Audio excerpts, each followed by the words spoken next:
What are you doing? What are you doing? Good boy. Good boy. This is Ranger.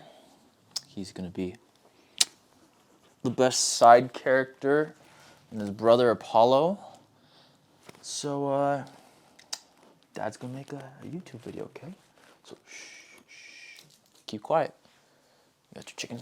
Got your chicken. That's a good boy. My name is Dylan Justin, and I think I want to start a YouTube channel.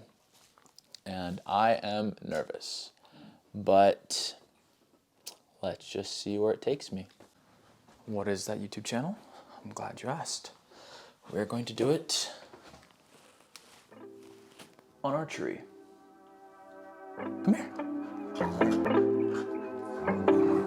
Hey, quit biting him so hard. Hey, stop it. You're crazy. You're crazy.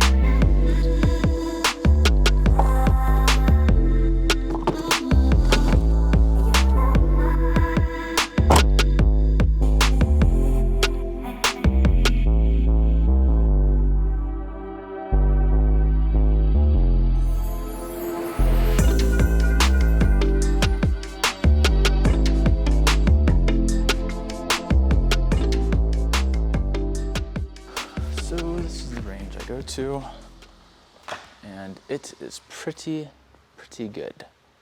I do want to say that I have the best archery targets in the entire world. Literally, it's a folded up note card and then paper cut. I think besides these two things, I cannot shoot with consistency to save my life, which is kind of a problem. But we're just gonna roll with it. Also, fun fact, this bow is my original bow. Now, some people are probably like, why don't I just get a new bow? Well, in all reality, like, because I haven't shot in such a long time, the fundamentals of like me shooting are like way down. So I just figured, you know, might as well just like use my basic bow for like the next little bit and then just like go from there.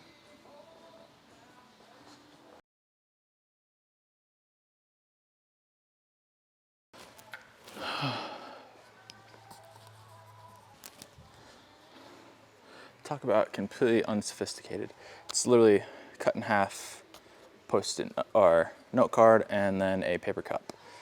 Literally pick these up for like probably, and I got a pack of note cards and the cups from the dollar store for like $3, and then the golf tees were actually way more expensive, but if you don't want golf tees, just use the stuff that's here. But the golf tees are easy because I can use them myself on my normal target, and I can just take them wherever. I'm not stealing from the range. Also, super cool about this place. This is, you know, right there on this screen is where my little targets are at here. Let's see if I can even see my little itty bitty cup and post-it note. So, the fan kicked on. I don't know how much more you'll be able to hear me for it because this is a super loud fan, but we're just gonna shoot some arrows and just practice today. We'll see how it goes. I might stop and review what I'm doing here in a little bit and talk about what's working and what's not.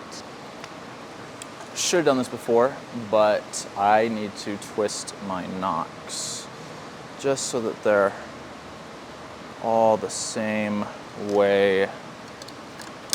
I'm a little OCD. Perfect. All right, this will work. All right, let's try this again. Plus, you'll kind of be able to see me a little bit better.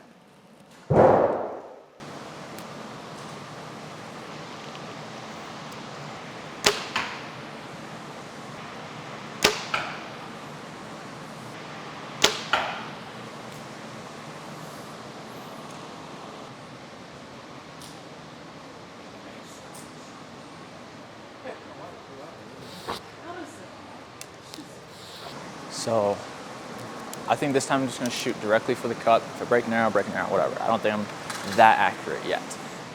All right, so I made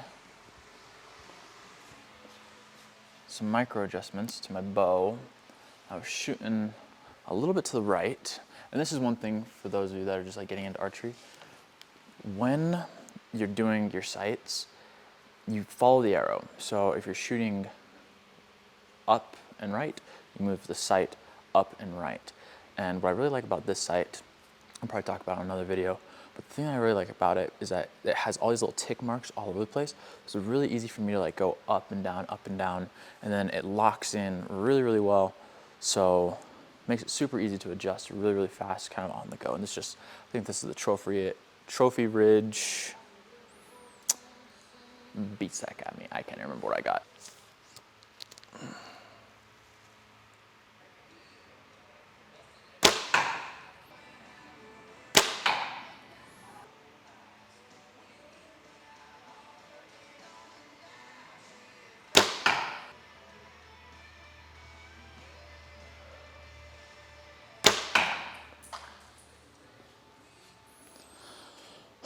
Well, knocked down my cup. Let's go down there and look and see how that is.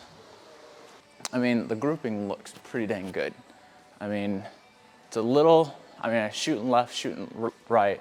But I mean, for not even like really adjusting the sights for the new poundage, it looks pretty dang good.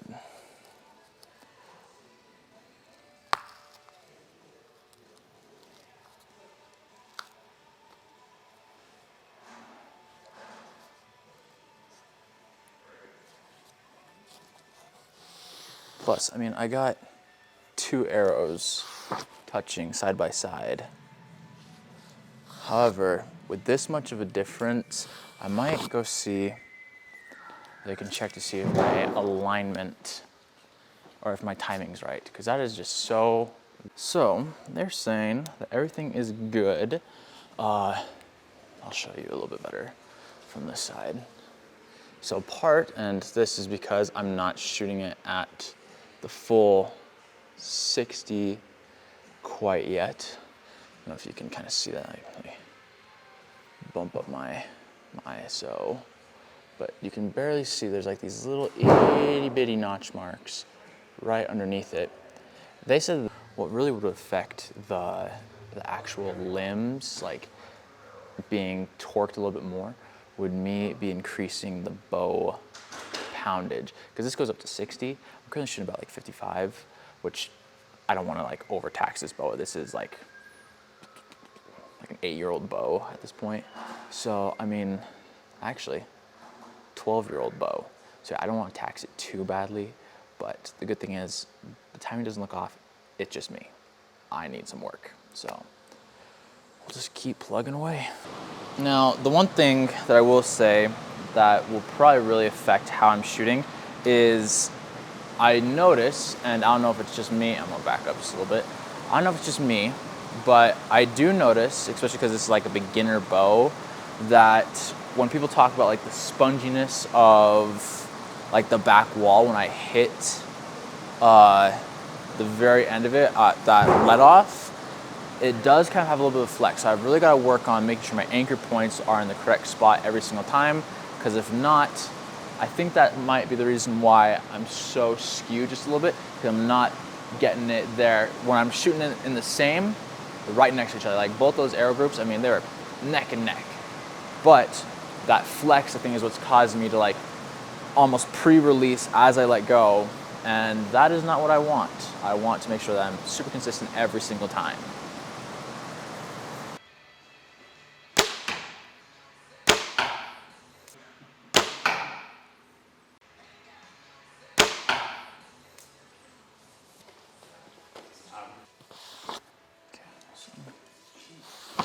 So what new was it? I'm just kidding.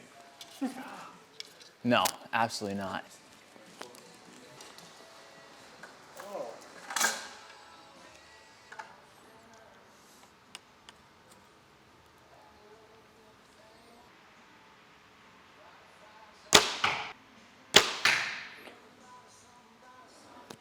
Hit the cup.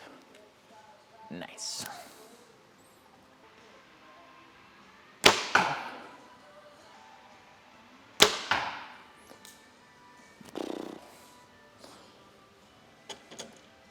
Slightly pulled it, but nothing crazy. Let's go down there and look at this one.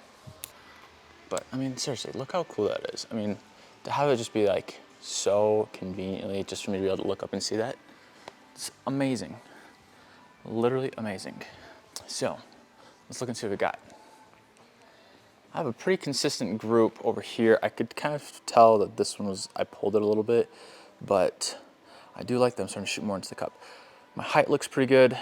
I just need to move it a little bit more over to the right. But I mean, for these ones, like I knew that I pulled this one. This one, no surprise there. But these ones, I mean, that is a lot. I mean, they used to be shooting like right up here in this area. So I'm getting a lot closer height-wise as well as into the center. But the goal, obviously, is not to be shooting next to it. It is to be shooting into the cup. And to be shooting 20 yards from over there, I mean, it's not, you know, super far away, but 20 yards into, what is this, probably like a 2-inch opening. If I could get all of those into that, that would be awesome. Okay, this will probably be my last one for the day. Actually, I'd probably do 2 more. But I just want to see, grouping wise, if I can get mostly into that cup. So we'll just see how it goes. I think I could do it. I think I have the ability to do it, but the thing is, like with this new draw weight, I definitely am already feeling my back a little bit. Also, that could be because of my pullback, but we'll see. That wasn't too bad.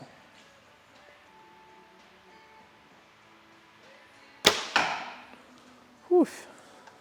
Real high. I think I started to pre-expect, which I think that's gonna be like my biggest like mental game to get over, just because I'm expecting the snap, I'm expecting it. I just kind of need to like let it go. And with trigger releases like this, I hear it's like a really big issue with, unless it's super responsive of a trigger let go, this will just, like, it's so much easier for you to jump the trigger than just like a normal, like a thumb release or a lot more sensitive finger release. So I might invest in a different trigger release here in a little bit, but for right now, this is fine.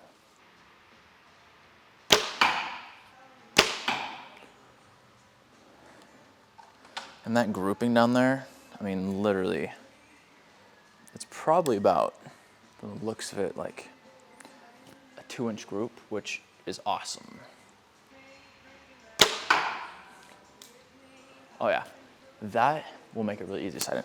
So just already knowing that, I'm just gonna take and slightly move over my entire sight really fast. I pulled that last one, totally my fault, but let's go look at that group. I felt it being pulled. However, this grouping is kick-ass. I think of all of the groupings I could have done for like a final grouping, this one was really, really good.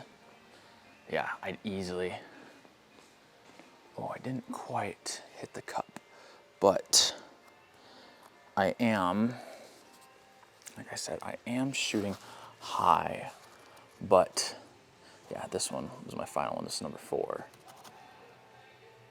I don't know why I thought I dead center. It just looked like that in the camera. But yeah, this one I pulled for sure. But I mean, look at that. That is super stellar. And this went 1, 2, 3. This is 4. So yeah, I mean, I cannot complain as like a final group. I might just drop it down just a little bit, but that, or yeah, I might rise up the sight just a little bit, but that is awesome. So I'm just gonna record this really fast. It's been a few days, but yeah, no, like I said, it's been a few days since I recorded in the archery range, and I just got off work and I don't have my actual microphone, but I'm sitting here waiting for my car to warm up before I start driving, and yeah. But basically, what I wanted to say is that, and I had all this recorded on my GoPro, but my GoPro mount was like super uh, wiggly, and you could just hear the click, click, click, click, click, click, click a whole bunch, and so it didn't sound as good as I'd like it to. But so growing up, I was really into Archery. One of my favorite books that I read, it was called The Ranger's Apprentice, and the main like weapon, it was kind of like a medieval fantasy book, super, kind of like what you read when you're a young kid, I guess, a young boy. Uh, and I just loved the idea of a bow. And so I got a bow when I was about 13 or 14 years old. And that's the main bow that I'm using throughout all of this right now. Just because I think it's really good for me to build up my skills and my techniques first before I go and invest in a little bit more intermediate bow. I don't know if like price is what makes it better, but yeah, price doesn't buy accuracy. I get skills that make me more accurate. And so, but anyway, so I got that bow when I was about 14, so about 12 years ago. Now I shot that for a long time. I was shooting like 3 or 4 times a week. And then I got a recurve because I started using it for bow fishing, and I just loved the feel of traditional, and I just fell in love with it.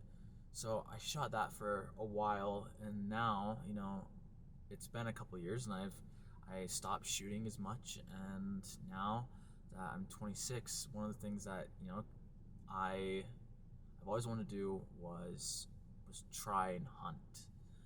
And so here I am trying something new. I have all my licenses now and whatnot that I need to go out and hunt, but I won't be able to this year go out and get big game. But that's not going to stop me from trying to get my goal of becoming a more proficient and more skilled bow hunter. And so I hope that as kind of like going through this process, I can learn more, and as I'm learning, I can share what I'm learning with you. So I'm really excited for this opportunity. I'm really excited to be here. I'm hoping to post, maybe once a week if I can, depending on my work schedule and all the other things that are going on. But no, this is exciting. This is a new chapter for me, and I think it's gonna be something new, something unique, and we'll just see where it goes. Now, on a final note, what am I going to do for a name? What am I going to do for a channel title? And me being a little bit later, it's not crazy late in my life, but later than what I wanted to, I thought of the late season hunter, something that, I think is kind of applicable to me. I didn't really learn growing up, particularly how to hunt, where to hunt, how to do it ethically, all those things. I didn't know anything about it. So now I'm coming to the hunt a little bit late, and here we are. So let's make the most of it, and let's see where this goes. So talk to you guys soon.